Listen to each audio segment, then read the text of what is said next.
We, as a nation, stand at the edge of a cliff. We stand strongly and proudly, but we stand at that edge, nevertheless. Unfortunately, if we should fall, much of Western civilization is going to fall with us.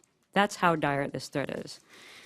There are several adversaries who may well be preparing to give us a little shove. And really, it might only take a little shove.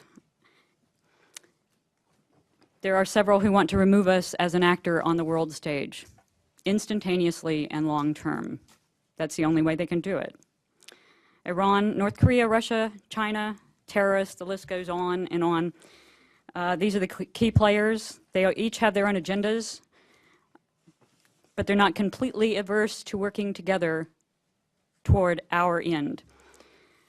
Separately and collectively, they see what we have decided not to see as a nation, that there is a way, one way, and perhaps the only way, of taking us down, completely down, instantaneously, long term. All they really need is one weapon. One nuclear explosion at an altitude of approximately 275, 300 miles above the Kansas City area, for instance. It doesn't even have to be a big one. It can be a kiloton-sized weapon, depending on the design. Instantaneously, we would be without electricity, communications, transportation, and food, water, and just about anything that we would normally need to sustain life in a modern world. Medicine emergency services would be virtually unable to work. Worse, the eastern half of the United States may be unable to cope with the results of an electromagnetic pulse. The safety systems that are relied upon for the nuclear spent fuel rods in their pools that keep them cool would have associated problems, could not be maintained long term, at least not the way they're designed now. We would have meltdown scenarios similar to Japan, and there would be many. Wherever there are cooling pools for spent rods associated with nuclear power plants, we would have problems. Right now, as it stands, we would see multiple Chernobyl incidents, and that information was given to us by a nuclear engineer. Given a nuclear EMP event, if we've done nothing to protect our transformers that make up the core of the critical infrastructure, we will be down for the count. It would take 4 to 10 years to recover, providing there are still allies to help us recover. If we're attacked in such a way, would we even have any allies, or would they be preoccupied with their own attacks? 4 to 10 years as sitting ducks. If our power is taken out as a result of an attack, as opposed to a great geomagnetic storm, which would have similar effects, we should rest assured that there will be internal actors waiting on such an event. Our internal adversaries could wait longer after such an attack. Experts have estimated that within 365 days of such an event, approximately 66 to 90% of our population will be dead. All they would have to do is wait. Or they could immediately take out those who would protect us, our military, our police, our fire department, any emergency services. If they were to take them out, the rest of us would be easy pickings. We know, for instance, that elements from Hezbollah, the RGC, Hamas, combined with MS-13, have crossed our borders and spread across the United States. We know from evidence presented at the Holy Land Foundation trial that there is a point of reference, a 0 hour, a point which the Muslim Brotherhood has ascribed to a takedown of Western civilization from within by our own hands. We know from Reza Khalili that there are 800 sensitive sites across the United States that have been chosen as targets, and the power grid is a prime target.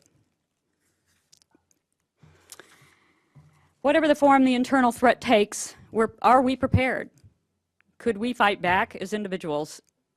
Would we succeed? I think all of those questions have yet to be answered. What do we know about our adversaries? Iran. We know that Iran's leadership is adhering to Islamic just war doctrine, using apocalyptic rhetoric against the great and little Satans. Iran, as far as their leaders are concerned, is still at war with us.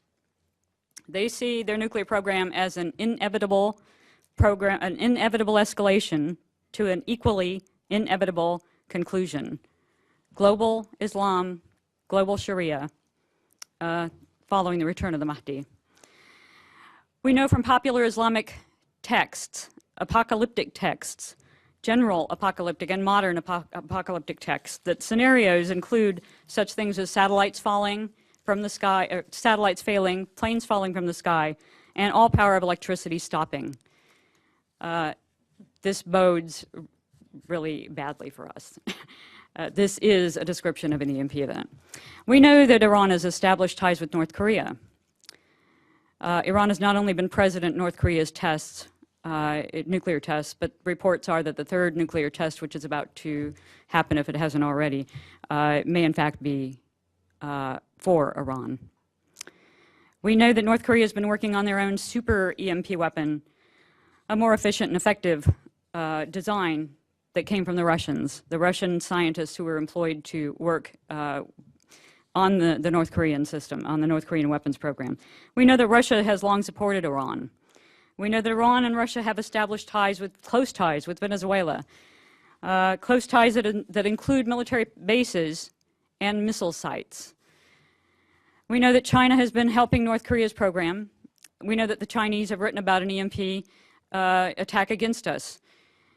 And Russia and Iran have also done the same thing, I might add.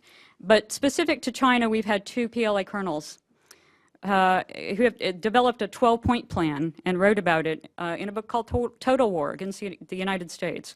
It's a process that includes an EMP attack against us. We know that our enemies have prepared. They have hardened their own systems. We have not. Perhaps they don't even care. They may not have hardened, and they may not have needed to harden, such as the North Koreans, but we have not. Even if we do know who our attackers are, would we even respond? They don't think we will, and I'm not so sure that we will. We know that they know that we are unprotected, and still we do nothing. This legislation is absolutely key to getting our country protected. Unless legislation is passed soon, we will continue to be setting ducks for any enemy clever enough to carry out such attack against us. If we protect our grid, we stand a fighting chance of survival, we stand a chance of retaining our sovereignty, and we stand a chance of saving the countless millions of lives who will be gone within 365 days following an attack. I thank you.